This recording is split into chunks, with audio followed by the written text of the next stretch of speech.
Hello, and welcome to SaksWorks Online. I just made that up, but maybe that's what we'll call these. I'm Rachel Sklar. I'm the VP of Programming and Content at SaksWorks, and we are usually very excited to welcome you all into our beautiful spaces with many, many plants. But today, I am thrilled to welcome you into this space, which with our one plant. I'm just gonna we're just gonna set it on. Oh, Bebe is there's Bebe. Are you in the space with? Okay, if you look, you can see Emily Bebe Love in there. I'm just putting her on the spot. That's what it looks like. Many plants. And we're just gonna get off the ground here, Cheyenne. When I go on speaker view, I am seeing your face and it's unmuted. So if you can go ahead and mute, and then we will get this on the road. Still not seeing myself on speaker view, but okay. Take two. Hello and welcome to SaksWorks Online, the online branch of SaksWorks, where you would normally be one of our beautiful spaces in New York in Brookfield Place, or in Saks Fifth Avenue, or our brand new location in Greenwich. But for safety's sake, and just for this moment, we are online and so excited to be here.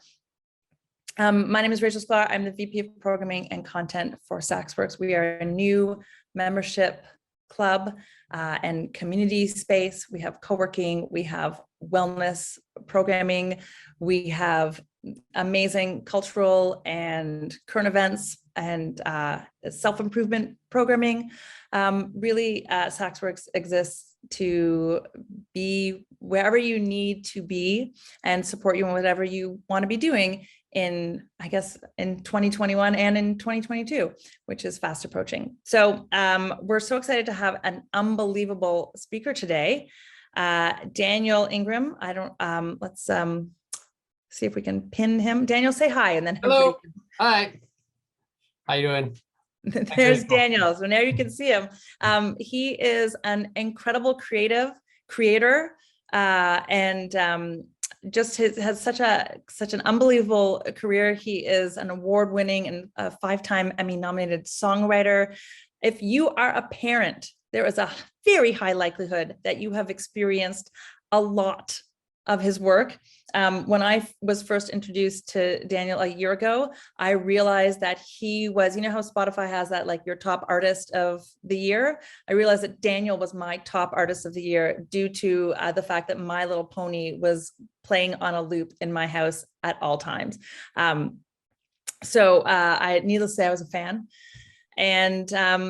And so amazing to be able to talk to Daniel about his incredible career writing for global franchises like My Little Pony, doing songs for Lego, for the just released Strawberry Shortcake, all the My Little Pony franchises, which includes My Little Pony Friendship is Magic, Equestria Girls, the My Little Pony movie. Like, again, if you're a parent, you know.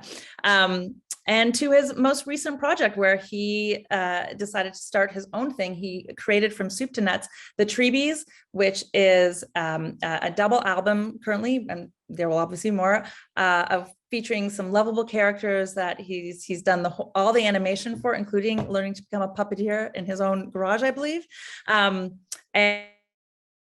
And the Treebees videos were posted on YouTube a month ago, and they've already racked up 20 million plus views. So we're going to ask him how he did that, because I'm pretty sure people would like to know. Yeah, Daniel, it is so incredible to have you here. Thank you so much for joining us at SaksWorks. I guess I will just dive in and ask you about the songwriting process. Because you do songs, you do scores, you do really like all the music, the theme music. So what is, like, how do you work? What do you do? Let's just we'll start broad and then we'll hone in. All right, sure. Thank you, Rachel, for hosting me, by the way. Again, I appreciate the invitation. And it's the first time I've done one of these interviews in a while, so forgive me if I'm a little rusty, but I'll just talk about what my job description, I guess, is, which is I'm a composer / songwriter. which basically means I work mostly in the medium of television, specifically family, children's television, and movies in some cases. And I typically get hired to either write a theme, like an opening theme sequence, and all that's involved in that, or I write the background music that scores the action that you hear in, like, say, a typical cartoon, or else I write the songs that get featured in. So I kind of have like a two-pronged career, but I certainly didn't set out to. That just how things worked out. The songwriting process for me started maybe 15 years ago, 20 years ago, when I just started my career. I had like been a more serious composer in terms of like I was doing modern dance and studying orchestration and whatnot. I just hadn't actually anticipated becoming a songwriter. But I think how I came to it is sort of a testament to just how sometimes life just puts you in the right place. I started working for a composer who was working in animation, and I was like, hey, this is kind of cool. Where I'm from in Vancouver, British Columbia, animation is quite a fruitful industry. And a lot of American companies will come up here for Canadian tax credits to do their animation work. Anyway, so I started working with him, and I learned how to kind of score shows. And one of my very first shows was called Martha Speaks. This was for WGBH, like many years ago. And they were like, hey, by the way, we need someone to write some songs. Have you ever written a song? And I actually had never written a song. But thankfully, they had some lyrics. So in this case, the creative process started on step 2, which I already, the lyrics is maybe say step 1, step 2 is the lyrics. And I wrote my very first song, which was the Martha Speaks theme song, which you can still see online. And I was like, hey, that was actually really fun. I really enjoyed that process. And then that show went for 80 episodes or so. And I ended up writing dozens and dozens of songs for that project. And I started to realize, hey, maybe this songwriting thing is kind of fun. And that just has sort of blossomed into, I think I just crossed the threshold of 500 song commissions now this year. So it's been a busy time and so I kind of learning on the job is, I guess, what I'm getting at. And I can talk about my process because it was very much a maybe different than other people's process, because I literally just had to teach myself as I went. I mean, so how do you, it's incredible. That's the metaphor for, like a lot of people who are doing startups or doing what you did is basically like you jump off the cliff and build a plane on the way down. Yeah. So can I just ask you very quickly about so your first song, they ask you to write a song and you're like, no problem. And then you Google, how do you write a song kind of thing? Like, how did you figure out, the best way to do it, and how long did it take you to turn it around? And then when you gave it to them, were they like, this is great? Or were they like, this is not at all what we're thinking? Like, what kind of guidance did they give you? A little bit of a snapshot of the first one. Sure. I mean, I think really fondly of that first experience because at that time, so nowadays, the way like a lot of composers and songwriters work is you have either like MIDI, which is your digital instruments that you can manifest on your computer, or you have like live players. And so at that time, MIDI wasn't super developed. I wasn't very good with it. And so I actually hired a bunch of live musicians to play that theme song, which is partly why it sounds the way it does. And so my process with that was literally, so with the neat thing about television, when you work in this medium, is I feel like if you just step into a void and you have to create something and you have no parameters, it can be like extremely overwhelming. But when you work in like a medium like this, you immediately are looking for the restrictions and saying, okay, how can I you're basically get rid of all the stuff that is not going to be appropriate. And so I know who's going to sing this song. Well, we know we want Martha to sing the song. That's going to be the dog who's the lead of thing, and we, at least some of it. And we know we want like a good sort of, they wanted a nice like male voice in this case to kind of sing this thing. Again, I had lyrics in that case, which was lucky because it took me years to develop as a lyricist.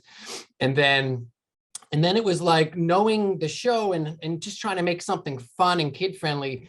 I would start by saying, well, if the show's called Martha Speaks, how am I going to sing Martha Speaks?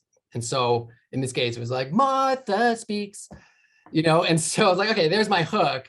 Hear her speaks. I'm like, I can't quite sing that high anyway. And so once you have that little hook, you go, okay, now I have a starting place. I've got this is how I'm going to sing the title of the song. how do I add to either side of it? And it just kind of starts to grow from there. And I think, like many artists who sketch first, or like an architect, you design a building by like, maybe folding paper or whatever, or drawing a sketch, it's the same idea. You just sort of map it out, like a portion of it out on the piano with melody and these lyrics.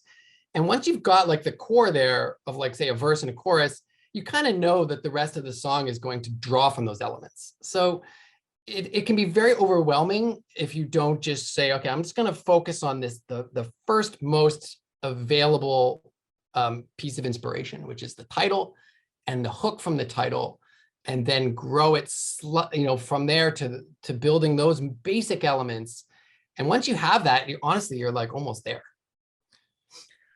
I mean, the way you say it, it sounds very easy. I guess we could all just, go and replicate your career in 2 seconds.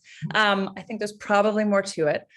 So you mentioned that it took you a while to develop as a lyricist. So it sounds like you are music first generally, or do you sort of sometimes like think of something and then set it around those lyrics? Like, are you flexible on that, or have you found? Are you more flexible over the course of this career, or do you now have like your way of doing it that you found works for you? I find the only thing that's changed over time is it gets less intimidating, less overwhelming. Like, and as far as lyrics are an integral part to any song. Obviously, like they're really at least 50% of the success of that song. I feel like is in the lyrics. So. For the first few years, I was lucky to just be working with really good writers who would give me great lyrics in the scripts. That was mostly on Martha Speaks. When My Little Pony came around, I got the job by writing the theme song. I didn't have lyrics for that, so I had to write that, but they're very simple lyrics. And then so you wrote this theme song, My Little Pony used to wonder how a good friendship could be. That one. Yeah. So the new one. So they had the old one, which was like My Little Pony, My Little Pony. So I didn't write that. And you use that to go into it, right? And I go into the new thing. Yeah. So I wrote that. Was that your idea, or was that their idea to have that be like a bridge from old to new? I think that was a creative meeting. I don't remember who came up with that.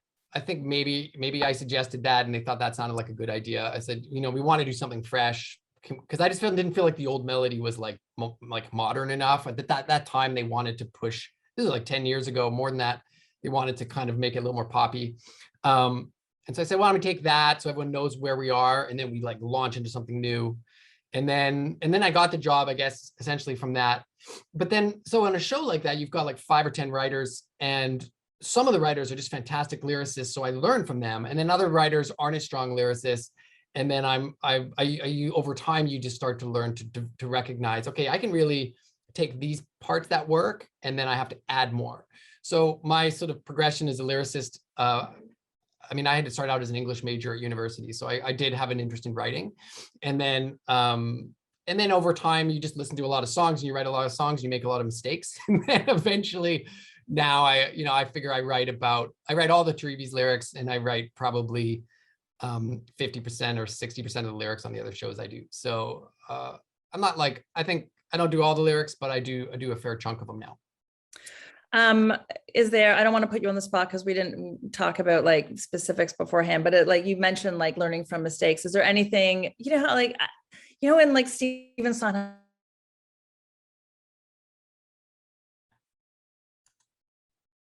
Uh-oh. Because that wasn't true to the level of sophistication of the character. Like, is there anything where you like, well, Rarity would never have sung that, or like that really wasn't, true to Pinkie Pie's, backstory, or and just like, so I this is not all only about My Little Pony, but we have expertise in this household. But is there like an example of something where you're like, oh, if I could do that again? Yeah, honestly, almost every song, I always listen back and I hear a song, like say My Little Pony song. I remember there was this one called like the Failure song, which is ironic because I listened to it and I'm like, man, that tempo is just too slow, So there's something that like, I will often just listen back afterwards and just realize, oh yeah, that melody could have been easier, or that, like even some popular songs, I think, oh, I could have just made that a little bit, like I almost always hear something that I could have been improved. and I try to learn from that. Ironically, now that I have a 2-year-old, 2.5-year-old at home, and I listen to him sing kids songs, he'll sing some of my songs and he'll simplify them in a way that makes me realize like, oh, that he actually, I think, is make it better. So definitely, I feel like even now, after almost 20 years, I'm still learning from mistakes. But at the end of the day, you know, as long as you just do your best and you know, move on to the next thing. I try not to perseverate too much on like what I did in the past, and just, you know, try to do better the next one, basically. I mean, that's a very good attitude, not to dwell. I'll take that into 2022 with me. I'm sure. Definitely don't dwell over here. So I don't want to focus too much on My Little Pony because you've moved on to something new, but I do want to ask about the brony phenomenon. For those who don't know, bronies are adult men, bros. I mean, I think they're Bros really who love My Little Pony. It's a very all-encompassing definition. There used to be like Pegasisters, but really bronies really is non. It's like androgynous term, and what do you call that? Not androgynous, but it's like men and women, and really it's a pretty gender neutral. Yeah, gender neutral. Sorry, thanks. And it's very pretty broad range of ages. I guess it's just anything above the demographic that it was intended to. So when they make these kid shows, a lot of times the producers are like, okay, we are after girls ages 6 to 10 and or something, or like 4 to 7 or whatever, these various brackets they create. And you kind of get surprised when it's like, wait a second, there's this whole fan base outside of that demographic watching your show. And that's what happened with My Little Pony. It kind of went viral, and it was sort of an unexpected surprise for everybody involved, where the fan base just far exceeded the original audience, even though it was also meant to appeal for both boys and young boys and girls, and attracted a lot of adults as well. So, but yeah, bronies kind of sounds like it means just males, but I think there are a lot of women who also identify as bronies. Well, in that case, I identify as a brony. Yeah, 100%. And I will say that like my daughter's friends all love My Little Pony, and one of the biggest enthusiasts is her friend Sam.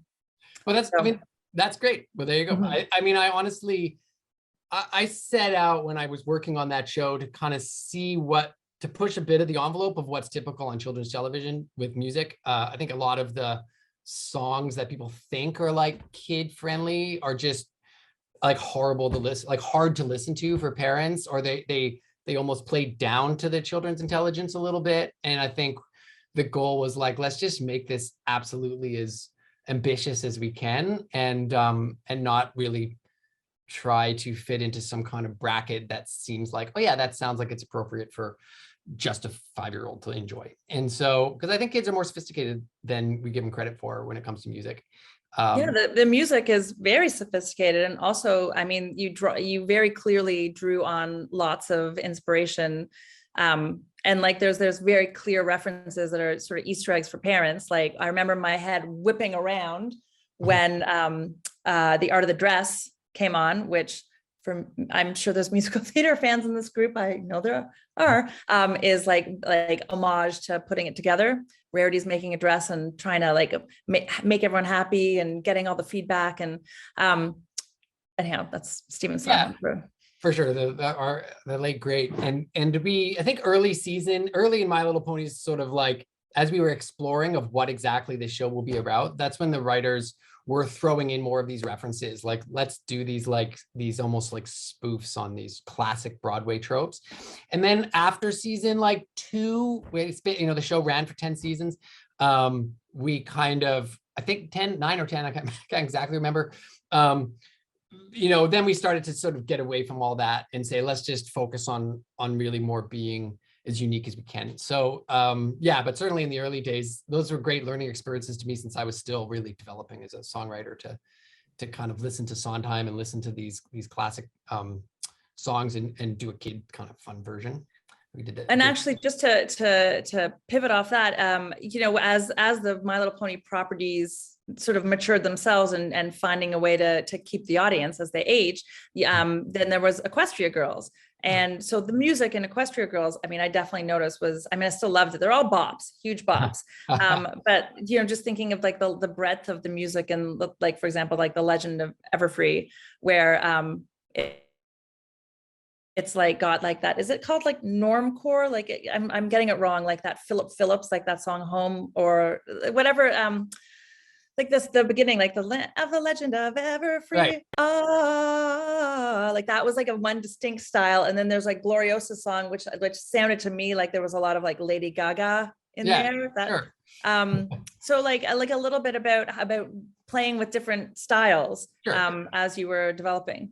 Well, I will say that like one really cool thing, I mean, I do love my job. I do think it's a super interesting job because it does strike this balance between challenge and reward, which I've had terrible jobs in the past that were all challenge and no reward, and but the thing that's interesting, the challenge is like you really have to explore what every like property wants to do with their sound, and music can be very versatile in that sense. So even you can almost take any simple song and make it a country song, make it a rock song, make it a pop song, make it a Broadway song with a little ingenuity. And so with a property like Equestria Girls versus the My Little Pony, like Friendship is Magic proper, it was like, well, let's make this these are like human girls in high school, so it's a little more edgy, it's a little poppier, whereas like the Pony's a little more earthy and a little bit more grounded. And that the song you're talking about, Legend of Everfree, I mean, they go to camp, so it was like, well, let's make this a little wholesome, like let's make this more acoustic guitar, Mumford and Sonsy. Mumford and Son, that's what I was trying to think of. Yeah, I don't know what the genre is. I think normcore is the wrong word for Mumford and Son, but that was what I was going for. Yeah, and so that was like, and that's the fun part, is it's always like you don't really want to sit in a box too much. It's like, okay, what is be fun for this? And then the Gloriosa song, she's like a villain. So now it's like, well, let's make a villain song. That's very clearly that. So it's really just about trying to have fun with it and do what's right for that specific challenge. And as far as the creative process goes, it's again, that's one of the nice parts. It's really just about shaving away all the stuff that it won't be and focusing on what it needs to be, and just one step at a time from there. So if you start with a villain song, you think, okay, it's going to be a little dark. It's going to probably have a bit of a minor key. It's probably going to be like a solo, where we want her to like really feature her range. So I might be looking at where she will sing, where her best notes essentially sound from the top to the bottom, and again, get to the core of what is this song about? What is the goal at the end of this song? And when you have all of those elements kind of clear in your mind, the process of sitting down and actually achieving that becomes a lot more manageable. So I want to get to you being the person directing every piece of this process with Treebees. But before I do, I just want to quickly one more thing in this area of writing for like other properties with other stakeholders and other people giving directives. You've written for a number of amazing guest performers like Emily Blunt, and you've even written for Weird Al. So when someone is cast and you're writing specifically for them, how does that change? Like what kind of directives are you given? Like this has to be, these are song that has to be like this song, or this is what this person wants to sing, or like what's your process when you're writing for a specific person? Yeah, I've been really lucky to work with some just incredible artists over the years who came in as guest stars on some of the shows I've done. I'll research them and listen to their work, and again, try to find out where I think where their level is, and try to write to that level. Sometimes that's successful, sometimes it's less successful. I know poor John Delancey was like pushed very hard. I wrote him a very complex song for My Little Pony. He played a character called Discord. That song is an opus. Like it's like the one where he's like all over the place. That is. Yeah, he wants a glass of water. He's like, I'm thirsty. I need a glass of water, please. Anyways, I mean, poor John, like he was like, Daniel, I don't sing. What did you do to me? So and then another example where I went a little far was when I'm in the studio with Emily Blunt. We're about to record her big villain song for My Little Pony, the movie. And we do all the lead vocal first, which I typically do. And now it's time to do the harmony vocals. And the harmonies are like a very important part of that song because they support the chorus, which kind of goes high and gets a little thin. So it needs this like extra. And she was like, I don't sing my own harmonies. What are you talking about? And then I had to like try to reason with her, like, can you try to sing your own harmony in this? And she's such a good sport, but it was just, she clearly didn't come in expecting to be asked to do this. And we just sat down at the piano and I taught her the harmony, and she really had such a great attitude, despite I clearly feeling very uncomfortable with having been asked to do this. And we got through it, and she sang all her own harmonies on that as well. But you know, those are the kind of things I learned, like, okay, I better ask next time, are you comfortable singing harmony on your own song? And you know, if I haven't heard someone sing, in the case of Weird Al, like he has such a massive track record and a body of work, it was pretty easy to know exactly what works for him. And again, it was just super fun, like having him come in and sing these crazy Weird Al, my version of Weird Al songs for the show. Did you like bring in accordion or anything like that, because you know he can do that? Or do you No, ever, I mean, there's a larger question. Do you ever Yeah. like bring in special skills like that, or special instruments? No, they don't want to be put on the spot too much, right? Like they just want to come in and sing it and get out. You know, even I did a little thing with Sia, and it was like, everyone I've worked with has had a great attitude, but they just like, it's like they want to come in, do it, experiment maybe a little bit to make sure it's the best it can be, and then you know, the rest of it's on me to mix it and produce it and all that stuff. Okay, I'm not even sure if you're allowed to answer this, but when Sia comes in to record, does she come in just in like sweatpants with her hair up and a scrunchie? Oh, Totally. okay, really? Yeah. She doesn't come in with like the whole. No, she was. I just wasn't sure if you were allowed to see her face. Okay. Yeah, she was very chill. Yeah, she was just in like a black shirt and like Lulus, and I don't know, like, yeah, very relaxed. And you know, super sweet, like unbelievably sweet. Like she gave me a big hug and was like, just congratulations, I'm so excited for you for this project. I was like, wow, she was really, really, you know. So I've had these, honestly, this interesting transition, because I've had these highlights in my career, I would say, like we're talking about, and honestly, there's been many more that seemed like these incredible opportunities, but there's been like a ton of misses, you know, and I would say, as for as many of the positive things that have happened, there's been a lot of like false hope.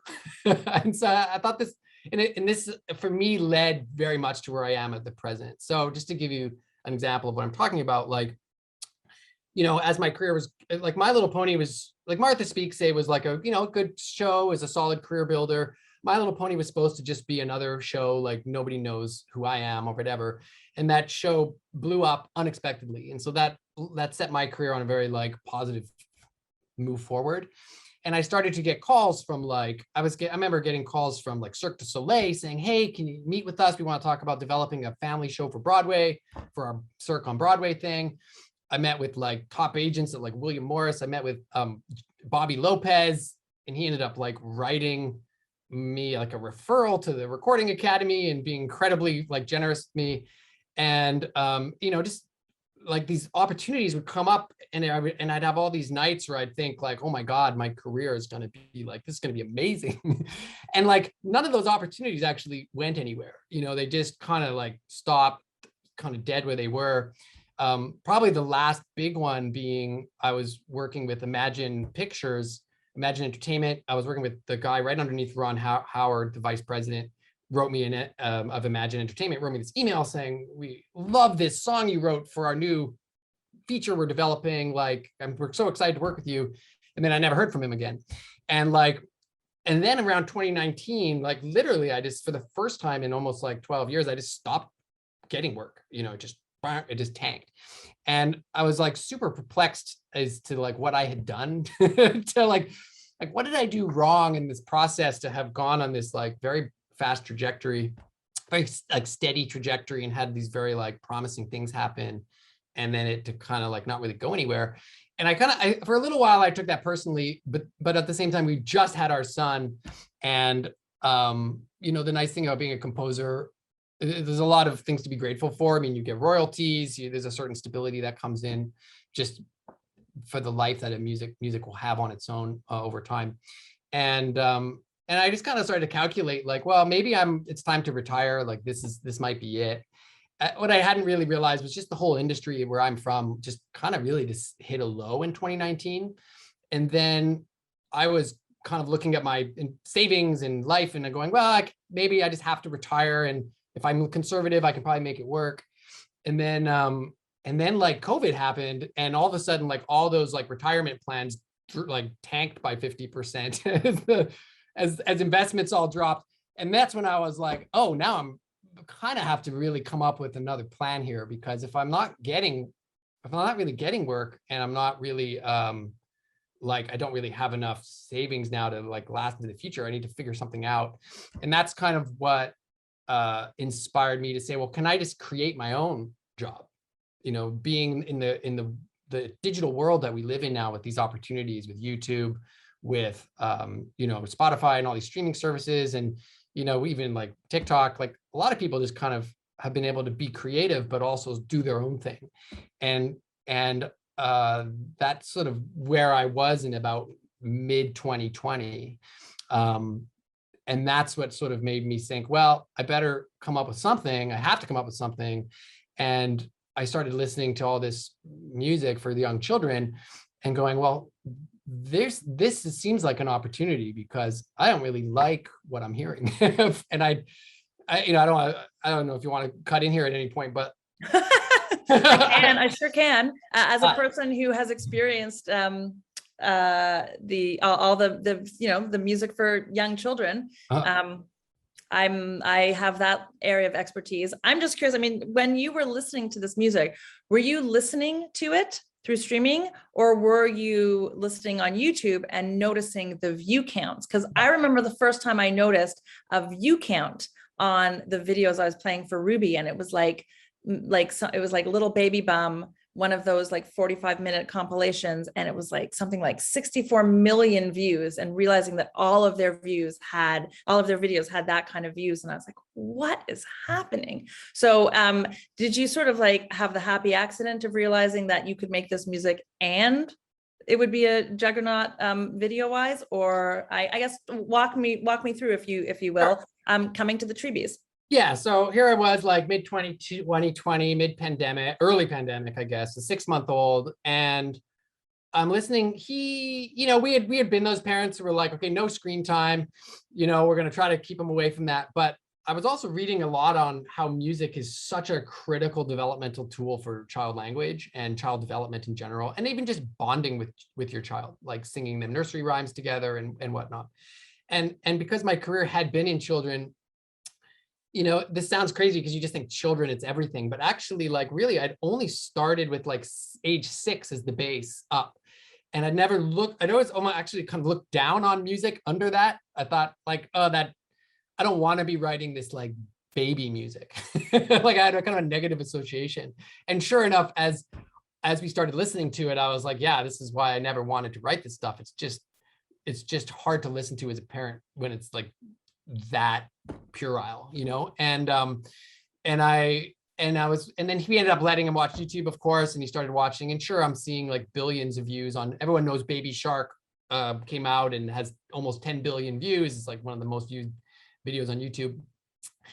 And you know, it's kind of fun. And I was like, like maybe this is the new challenge for me, is to say, how can I tackle this genre, this age 0 to age 5 maybe, or 4, in a way that isn't, you know, that would make me as a parent feel like, hey, I love this memory of these years with my child and the music we shared together.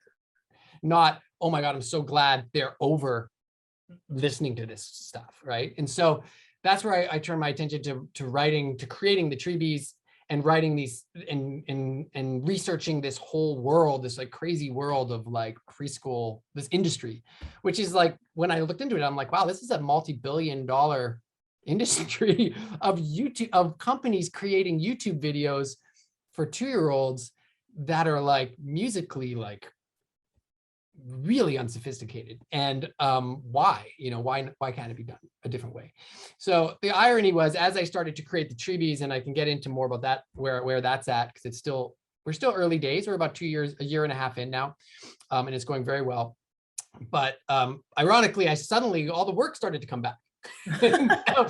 So I was like 50, 60 songs in on Treebees. My goal was to create 100 of like the best preschool music songs I could write, and combine 50% of that with like existing nursery rhymes that I would update and modernize where they were just way too old fashioned with their concepts, and introduce more emotional education and as well as IQ education, not just focus too much on just education, but more of the whole package experience, fun music you can sing with your parents, things you can dance to, play to, learn with, emotionally develop to, and then also like existing songs. Then also my original songs I would add to that repertoire. So it'd be 50-50 was my goal.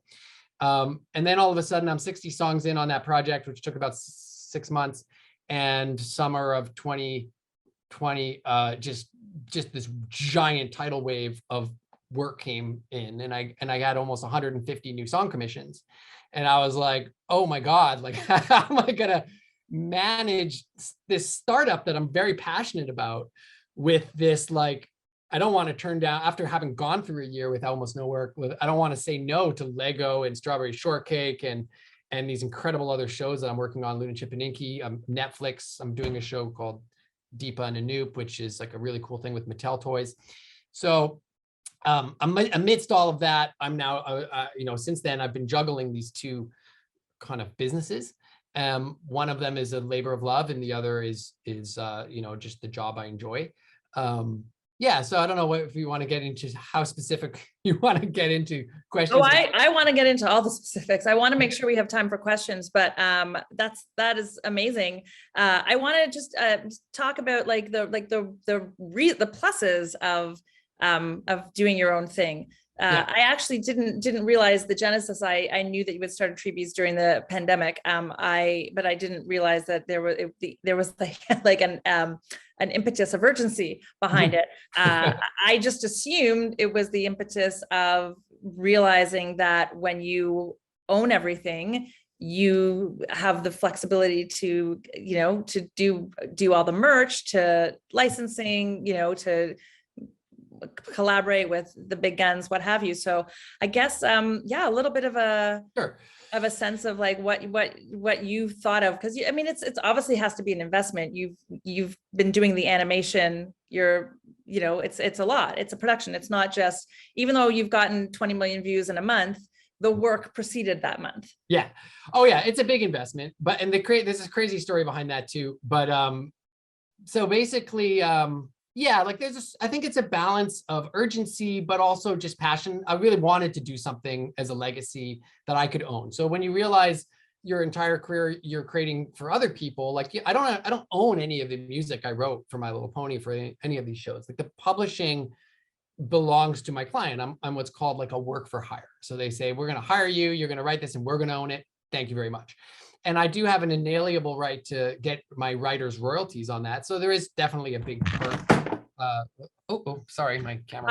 I'm just going to take this opportunity to talk about the other piece, the merch piece. I don't know if you get any piece of this. I expect that you don't, but No. For the Treebees, okay, your camera's so exactly back. Okay. So then as I was going, well, gee, like I've never owned my own songs. I've literally didn't own one song I ever wrote. I only wrote for other people.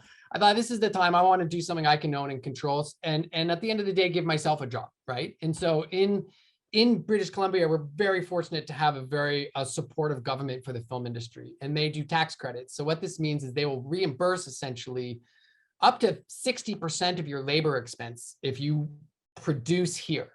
So this is what brings so much animation work here. And it's the highest possible percentage when it's music, when it's kids, and when it's animation. So I was like, well, I'm just going to start my own animation company, and then I will pay myself to write songs, and the government can pay for half of that. So that was kind of the original like logic behind it. And so once I wrote all the songs, I didn't actually think I could fund the actual cost of animating it. So we went to other companies and said, would you make videos for us, and we'll share in the back end. And we had like everyone who saw it was like, we're in, we will, like offering a lot of money, like $500,000. We will come in and we will make these videos for you. But we want half of everything. And at the end of the day, we got very close to signing a deal where I was going to sell, like, I guess, essentially half the rights. But the only thing I wanted to keep was the music publishing. I said, I have to keep the music publishing because that's the only thing I've never kept in my life. And they were like, nope, we want a piece of that too. And then I said at the end of the day, I don't want to get, I'm having trouble hearing you. Oops, that's Siri. At the end of the day, I don't want to get like bullied into that. So I said, forget it. I'll just start my own animation company and take all the work that I'm doing, which was very fortuitously timed, and use that to fund this thing. So we actually hired like a full-time director for really talented young animators. We realized it was going to be too expensive to do like animate lip flap, so we were just decided to do puppets, and I had to learn how to. And then I had to get these puppets designed, and then we hired a puppeteer, but his hands were so big, it was kind of making the puppets look really weird. So I was like, I have like a bit smaller hands, so I was able to like do the puppeteering. I'm not very good, but I'm learning, and I'm enjoying. I discovered I enjoy that. And we shoot the videos here in my like studio. We just close the curtains and put up a green screen. Like in the room you're in right now? Yeah, we shoot them right here in this room. And wait, like if you might, let me just brass tacks, like where, like you close the curtains, like is there like a platform that a table you go behind? Like how do you set it up? Yeah, we like the ceiling in here is actually like quite high. It goes up like 14 feet. So we drop a green screen right where this camera is. And we have a camera set up at the back. We close the curtains, the lighting is controlled, and we set up lights. And then once a month, we shoot 4 to 5 of the videos with puppets in a day. And so we're able to like crank, and the goal was, let's see if we can make one new YouTube video every single week for 2 years. And that'll get us to around 80 to 100 videos. And I took that concept and we made a few pilot videos, and I brought them to a TV network, and I said, hey, would you like to broadcast this? And they immediately jumped on board and said, we'll license this for 5 years, from you.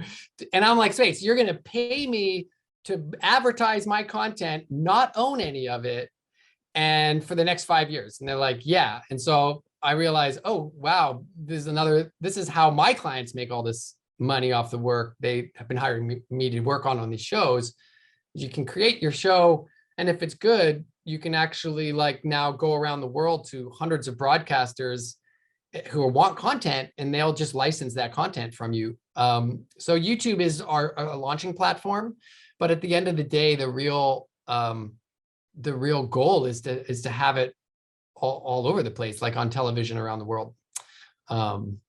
Anyways, but that's and is this do you own 100% of it, like or do you have a partner?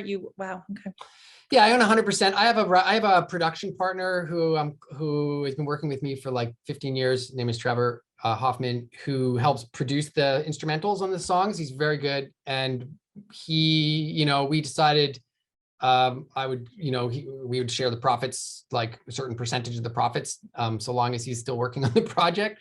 But at the end of the day, I wrote all this music and I developed the brand, so I still own 100% for now.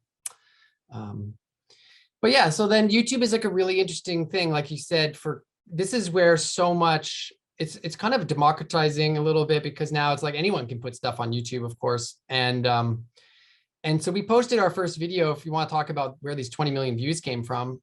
Oh yes, I definitely do. Yeah. So because I just for some transparency, like Daniel is someone that I know. He's a friend. I've worked with him. Ron has worked with him, and so we've watched this process. And I remember we sat on the couch, like the first Treebees that came out, and then we sat on the couch with Ruby, and we sang, Skin and Rinky Dinky Dink, and we like Down by the Bay, and on the original stuff. But like I was reaching out to you and like retweeting and stuff, but obviously like it's not like you have like many, like a big social presence or hired a fancy PR firm. So how? So, okay. So the weird thing is, like, because Treebees is like it's a 10-year project for me. And the goal was like, okay, let's just doing something now is better than doing like nothing at all. And so we were really like, okay, well, let's just start putting stuff out and making these videos and knowing they're just going to get better as we go, because we're just learning as we go along. I mean, honestly, the whole thing is just crazy. Let's just try and do the best we can with what we have, with these very limited resources we have. And the hope was, and I've seen some success for some other of my friends on YouTube where we thought, well, if we just post it regularly over the course of 2 years, maybe by 2 years, we'll hopefully get up to like 100,000 subscribers and start to build our view count and just build like a brand of some kind. And so we started launching the first few videos back in, I guess, late November of this year. And it was like exactly like we expected, just like a few hundred views, a few thousand views. And then we had this kind of one view was like, hit, I remember it suddenly hit 100,000. We're like, hey, let's all go out for dinner and party and celebrate. We got 100,000 views on this video. And then that night it like hit 1 million, and then it hit 2 million. And then we're like, quickly, let's post another video. So we posted another one because we have like a big backlog of these things. And then it shot past it. And I think what was happening, it was YouTube was in some kind of feedback cycle. And it sounds really good, but I'm actually, what I'm getting at is this was actually a terrible thing. This is the worst thing that could have happened to us, but it's okay. Maybe not the worst, but so we hit this positive feedback loop where the algorithm was just seeing that we'd had this YouTube channel for about a year with no activity. Just like, I didn't have any videos. I just had the songs. So we had like a little bit of activity. And because we started posting these like actual videos, and we started building views, it was looking at it and going, hey, your views are up like 1,000,000%. And I think what it saw is even with a few thousand views or whatever, it was up like such a high percentage that it saw it as if it was like a viral video spinning out of control. And so it just started blowing up. It attached us to Baby Shark and all these videos in India and the Philippines. And it shot up to 12 million views in basically like 3 days. And then what happened is you hit this peak, and we're thinking, of course we're partying now. We're really thinking this is going to be a huge success. And we knew it all along, we're thinking, we knew this would work out. But we were also noticing that like, it took a long time to monetize. So we weren't actually making much money at that point. And then it started to kind of peak, and then the next videos went down, and then down and down and down, and then it basically looked like this spike. So we have this crazy first 1 month spike, and versus a natural curve.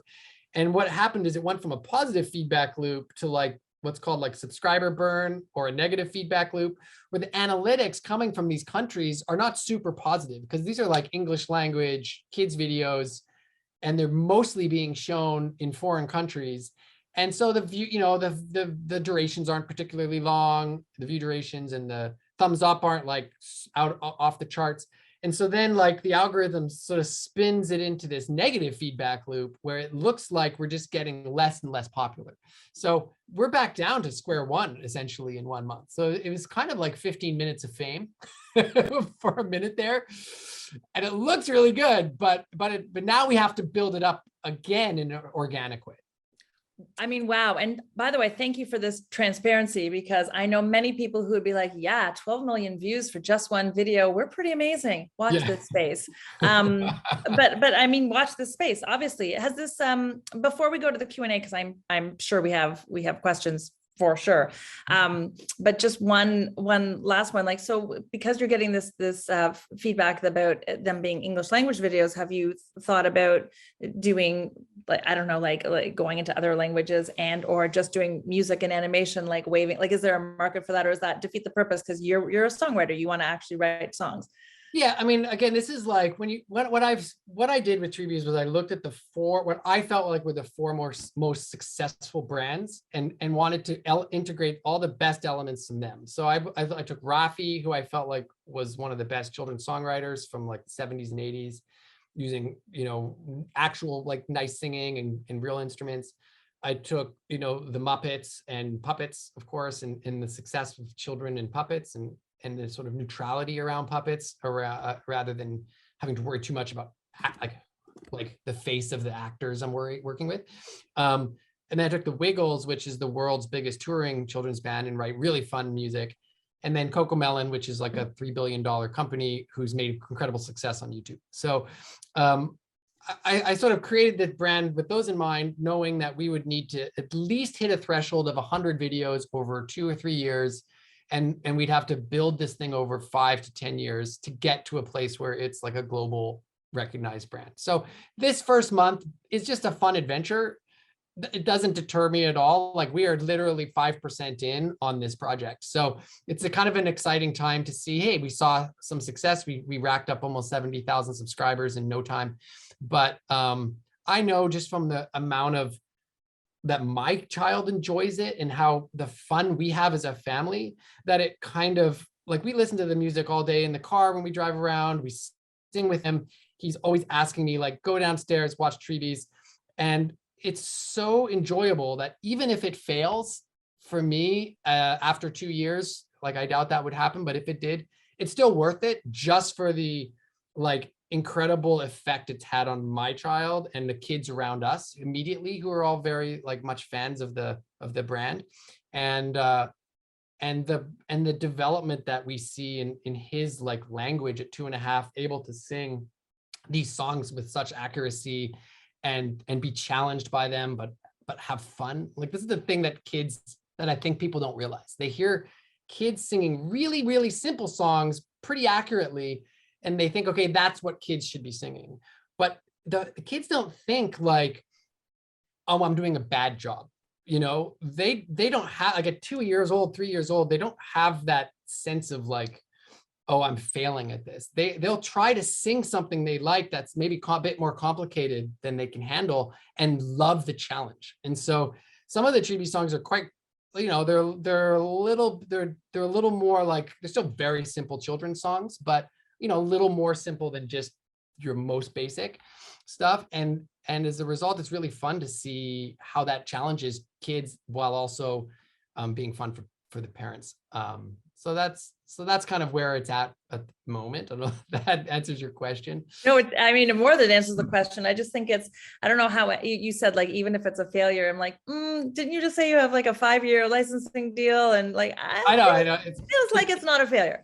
No, things are going really, really well. But and so I'm very excited about it. But I only say that it's still, like, very much in the red. Like, you know, we certainly haven't, like, made a profit yet. And so it could be years before it's, like, actually a profitable venture. But so that's what I mean. Even if it just breaks even over those 5 years, I feel like the reward for me, for just the experience I have with my son doing it is more than enough. You know, it's really, really been such a relief for us to have this music to enjoy, and not just what was available at the time before we started.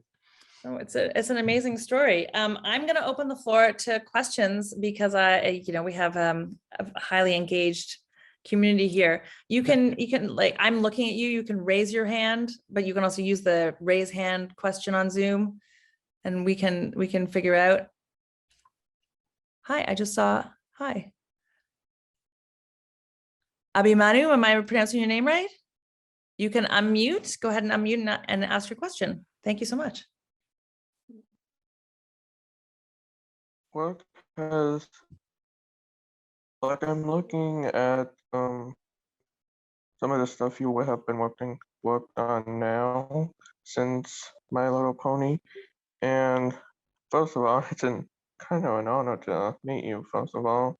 But how is it feel to be a songwriter for something that so many people can, like, memorize for a long time and translate to so many other countries?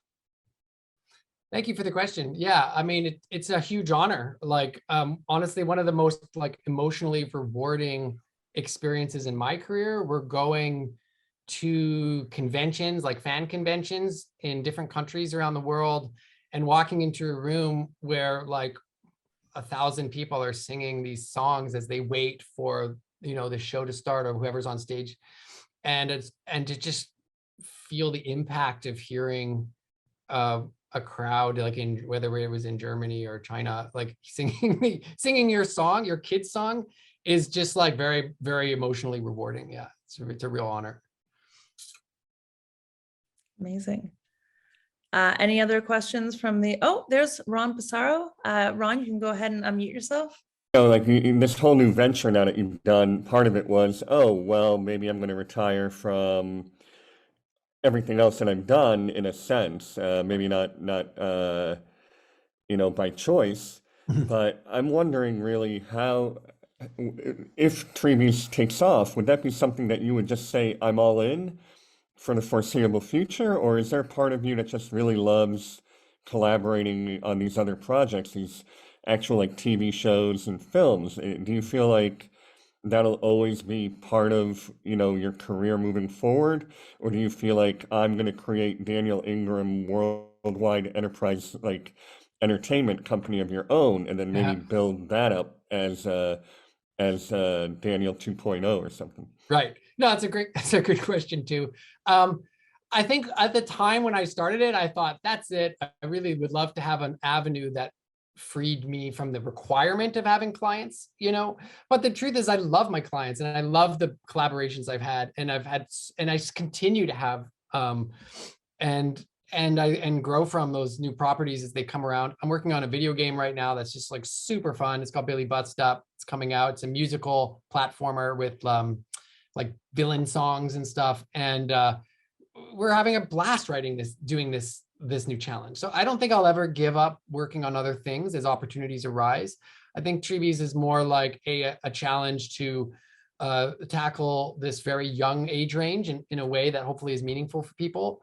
And also, there may come a time when, I just decide that if that really is the most rewarding work, then I think I would probably put 80% of my attention into it and 20% elsewhere. But for now, I'm splitting my time equally between the two, and it feels good. We have a question in the chat. Is there a difference between working in Canada and the States? As a Canadian, I'd love to hear the answer. Sure. We get paid in Canadian dollars, which is not as much. But, there's a little bit of a difference here. So one of the things, it's a little bit stricter in Canada around work for hire. So like, at the end of the day, it really is an inalienable right in Canada to keep your writer share. So if you're a musician and you're writing music in Canada and you're doing work produced here, they can't take that from you. Whereas in the States, there's a little bit more loose around that. Certain performing rights organizations will allow you to sell your writer share. And when you're working with, big conglomerates, of course they want everything they can get their hands on it. And so they will try to get the writer's share if they can. So there's a certain safety. I like being in Canada and just saying, oh, sorry, I can't give up that, that's mine. And they usually accept that. Whereas I think in the States, these days you have to fight for that. A lot of composers are fighting to retain their right to receive royalties, basically. And some of them are giving up that right. So hopefully the people continue to try to fight for musicians' rights. Wow. All right. Well, that's good to know. No, I mean, not good to hear, but good to know. We have two questions we've got from Justin Sprower and from Narissa Holder Hall. We'll go to Justin first and then Narissa, and then we should probably wrap. Justin, please unmute. Oh, you did. Never mind. Hey, Justin. Hey, Daniel. Did you always want to shoot for being a composer, or did you want to try like being in a band at first? Yeah, great question. I mean, I was definitely I was in high school learning how to play guitar because I wanted to be in a band. And so it wasn't a band. And we played the Battle of the Bands. We won a couple of years. We were it was kind of my whole identity. It was like rocking out, I was really into like 70s rock mostly, Led Zeppelin, Beatles, like Jimi Hendrix, Doors, stuff like that. And then I got into university and just took I was like, oh, maybe this whole composer thing is kind of, I think I got a little bit into that as the next step. The band I was in, we had a cellist and she kind of got me into classical music, and that's really what started that. So I never really set out to be a composer or a songwriter. It just is a natural progression that as I discovered it, I just realized I loved it. But honestly, I didn't have a ton of ambition or direction when I was in my teens. It took till turning about 20 before I started to figure out, hey, this is what I want to do. And Narissa, unmute. Hi. Hi. Thank you so much for the time. And it's been fascinating hearing about your journey. Is there something when you're collaborating with outside producers or stakeholders, is there something you wished like producers understood better about your process? Yeah, that's a good question. Let me think about that. Which they understood better. What I've learned over the years is to help them from step one on what that is. So for example, if you're a composer working in a TV show and you think, okay, I want to just put my best foot forward, you would think, okay, you have the conversation with them, or you hear what they want, you then go write this whole thing, you produce it, you record it, you do all this work, and then you show it to them. And a lot of times that might not be exactly what they want. And so they don't understand how many steps there are in that process. And so now what I do is I will say to them, let's do this. I will start with, like, we'll have the meeting, tell me what your goal is. And then I'll write just like, say the lyrics, and I'll say, and I walk them through the process. I go, I'm going to send you lyrics. Then when you approve the lyrics, I'm going to send you a little piano sketch of me singing the melody with piano. Because if they don't like that, again, it's not a big deal. And then if they like that, I do the whole song on piano with a demo singer singing, so a little bit better. And then if they like that, we then produce the song. And then if they like that, we bring in the cast to sing the song.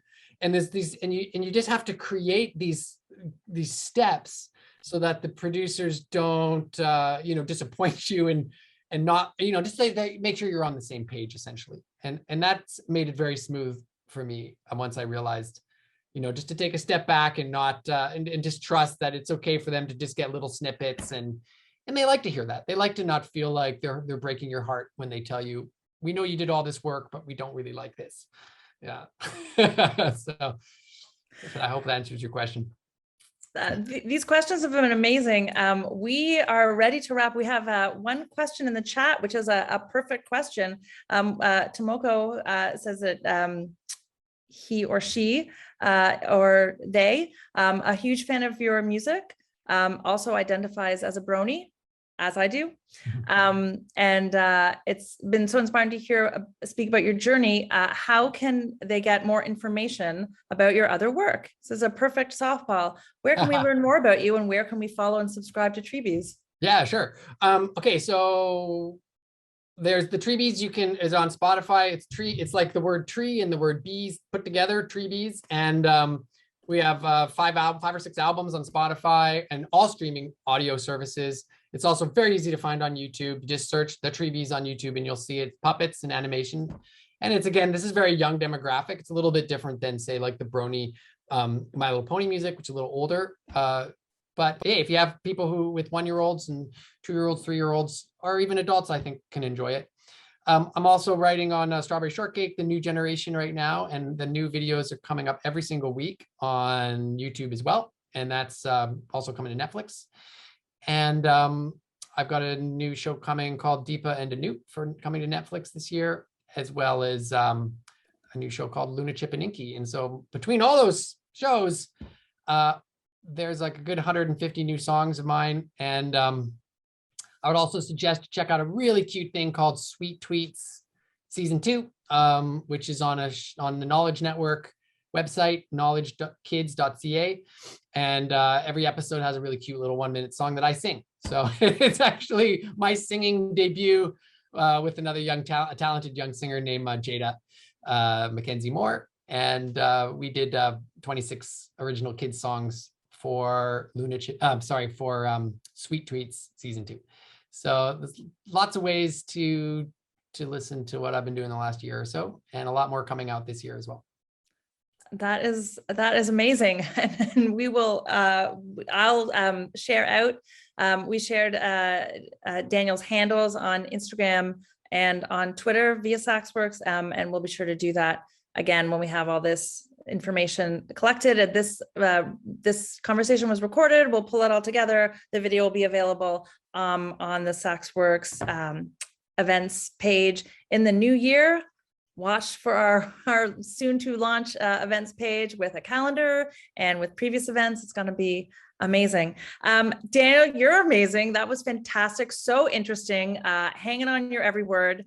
Planning for the new SaksWorks children's show starring Planty Get ready for the adventures of Planty and You can bring in my plant friends. you can bring in my pony avatar here. This was made for me by a fan of the My Little Pony series, and it's supposed to be me as a pony, and it's my most cherished possession. So anyways, maybe you can use that too in your show. That's incredible because as you've shown, it is possible with incredible talent, vision, hard work, and learning to puppeteer in your garage, and the generous subsidies of the Canadian government. So, I mean, you've given us quite a playbook, and I, for one, have been paying attention. Thank you all for coming. We have great content like this at SaksWorks, also IRL in the SaksWorks spaces. So please do come visit us if you are in New York or Greenwich or soon to be opening in Manhasset. Please go to the website, sign up so you can learn more. And thank you again. And please follow Daniel because clearly great things are happening. And thank you for coming. So thank you so much for having me. Yeah, it's really nice. Really appreciate the chance to talk. And thank you for inviting me, Rachel. It's a true pleasure. Thanks, everyone. You can